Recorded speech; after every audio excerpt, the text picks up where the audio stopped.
Hi wonderful people, welcome back to my channel. Today is a bit of a chit chat. Hey, don't come for me, don't come for me. I said it, if you don't tithe, you ain't committed to God. I said it. Yeah, we are. Then yeah,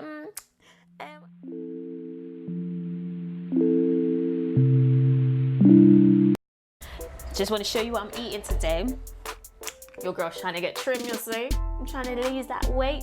Okay, let me be real. I'm actually trying to get healthier because I keep getting sick.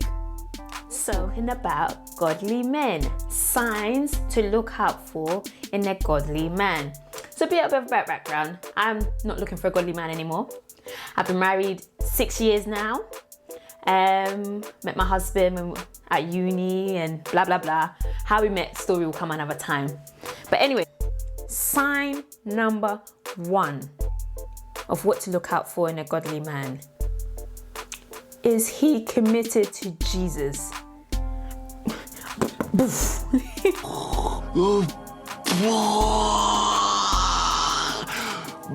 No, seriously.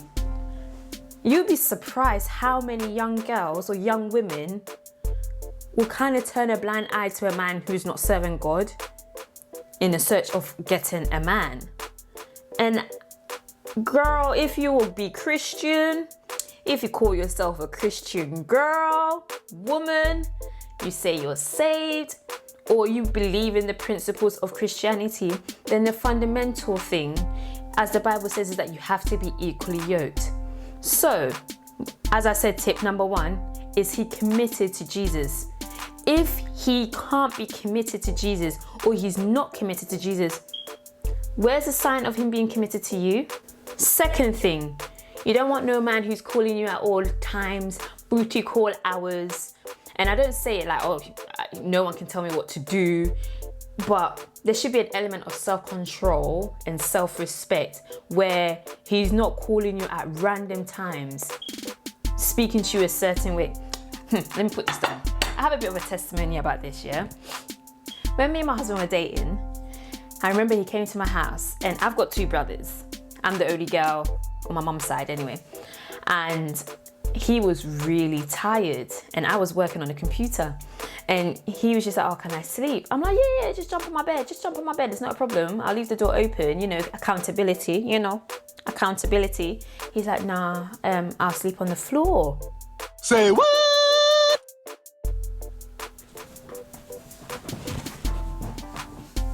I was like, huh?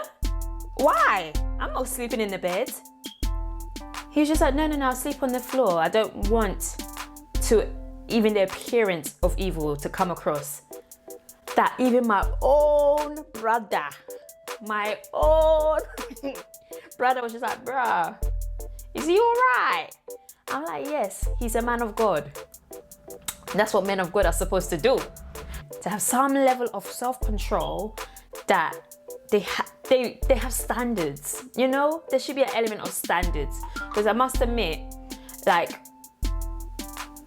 being a Christian woman, if you're dating somebody who's not a Christian, somebody will have dominion eventually. Someone will give in eventually. If you set yourself as somebody as, this is my standard, I'm going to save myself to marriage. He's like, oh, okay, I can support that. Eventually, I can assure you, eventually he'll try to put it on ya. So the better thing to do is go for a man who already has self-control, a man who has standards that matches yours. In the whole world, people have their standards. In the whole world, people have things they will go for and they won't go for. What is wrong with us Christian girls saying, this is what I will go for and this is what I wouldn't go for? There's nothing wrong with that, girl. Number 3. That he prays for you regularly, but in a sense of a man who's humble, a man who during difficult times, he can say, I don't have the answer, let me pray about it. I don't know, let me pray about it. You're going through this, let me pray about it. If you're with somebody and they don't even, it doesn't cross their mind to even say, let me pray for you or let us pray. Girl, you have to factor in, we believe that the man is the head of the household, not in terms of domineering, but he has to be our covering in terms of he has to be spiritually mature if you're dating him or you're going to marry him. And there's nothing wrong with that. There's nothing. I know we live in a modern society and I am one of your modern girl, you know, get your hustle on, you know, independent lady and that. But I'm also a Christian. And being a Christian woman means respecting your husband. Being a Christian woman means accepting the role God's given him and accepting my role as a woman of God. And being united without feeling inferior, because you're not inferior. Let's not move on to the submit to your husband bit. That will be another video. But yeah, number 4, he gets mad, but he doesn't sin. When you're dating in a relationship, you are going to go through cycles. You're going to go through seasons. You see each other's true colors. True colors. True colors. You're going to see each other's true colors, like for real. And how he acts when he's trying to sweeten you will determine how he will treat you when you get married. Because after the ring is on, after you've been married a couple of years, after you become familiar with each other, you will see people's true colors. And how he conducts himself then will 100% reflect on how he'll probably conduct himself later. Not forgetting the element of grace. People do change. People do develop. People do, mature. But if he's one of them, you vex and you, everybody must die. Yeah. Then uncle, brother, nice to meet you. Goodbye now. See you later. I don't know why I'm not eating my food. I think I'm scared to chew. That's some good eggs. When you pay an extra 40p for eggs and you're like, yeah. If you don't know about me, I'm Sister Cheap. I have a whole blog about being frugal. Check it out, preciousearnings.com. Plug. But also do check out my other blog, my Christian blog, preciousgodliness.com, where we talk about all of these things. Yeah. But anyway, moving on. This one is a controversial one. This is the one that people may come and attack me for. This is the one that people will want to crucify me for. But I must say it. You want a man who won't complain about paying the bill. Hey, don't come for me, yeah. Don't come for me. Let me explain. To be honest, I have been off the market for a very long time. So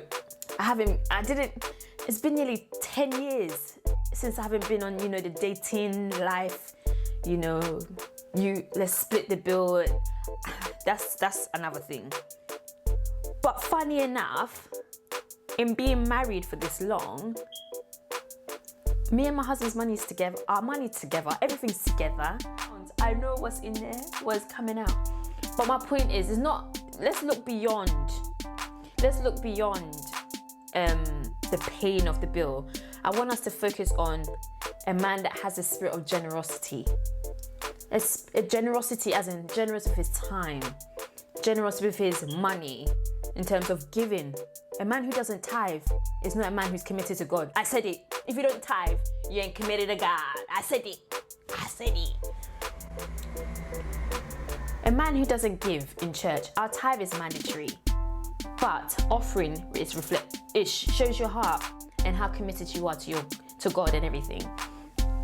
So I'm more talking about, not necessarily about paying the bill all the time, because the reality is eventually, for example, after you have children, your pay, sister, I'm about to tell you, unless you've got your mum or you got somebody who will look after your child for free, life is going to be very different to the days where you're like, stunner, you earn 60, I earn 60. Sister, I've been there, oh, I've been there.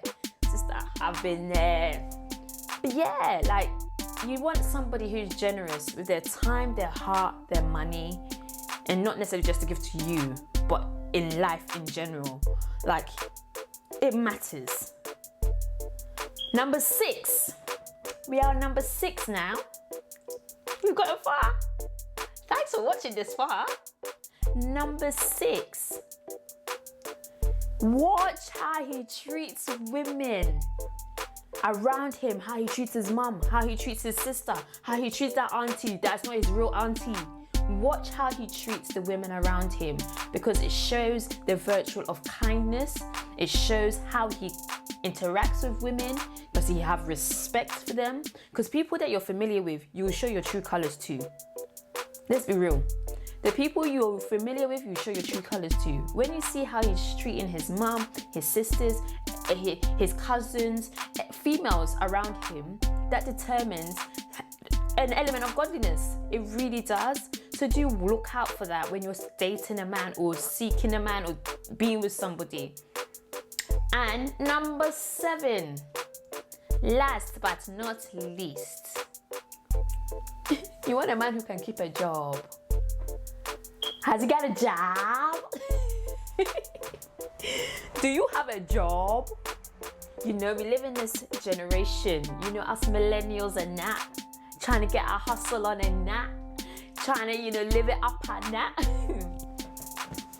Like, honestly, everyone's an entrepreneur. I'm all for it.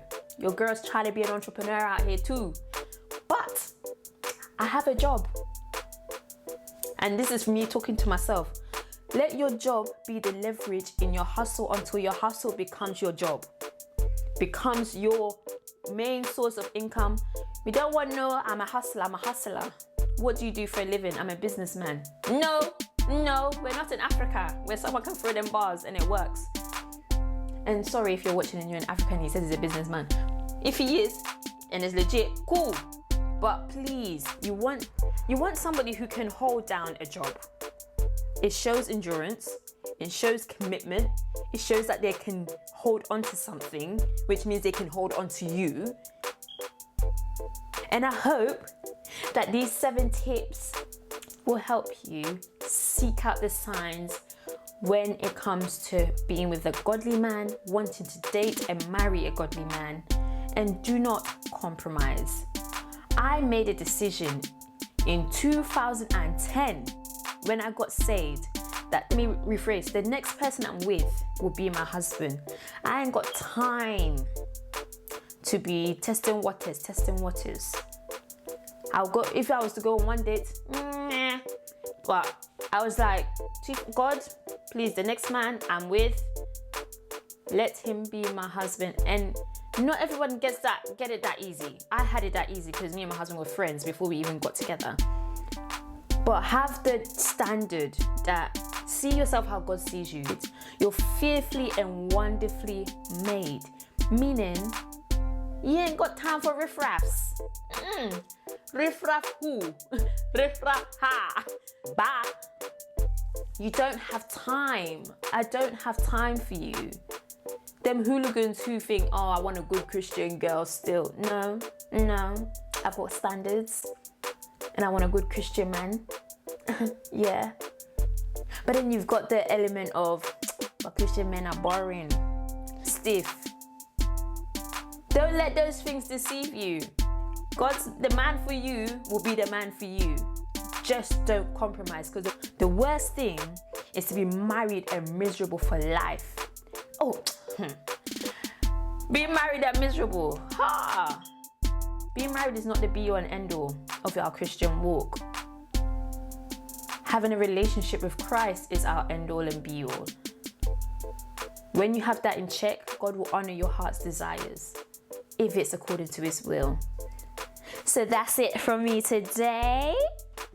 I hope you liked this chit chat. Let me know what you think in the comment section below. And don't forget to like, share, and subscribe. Don't forget to hit that notification bell so that whenever I post, you are the first one of my precious gems to get my videos. Love ya. See you later.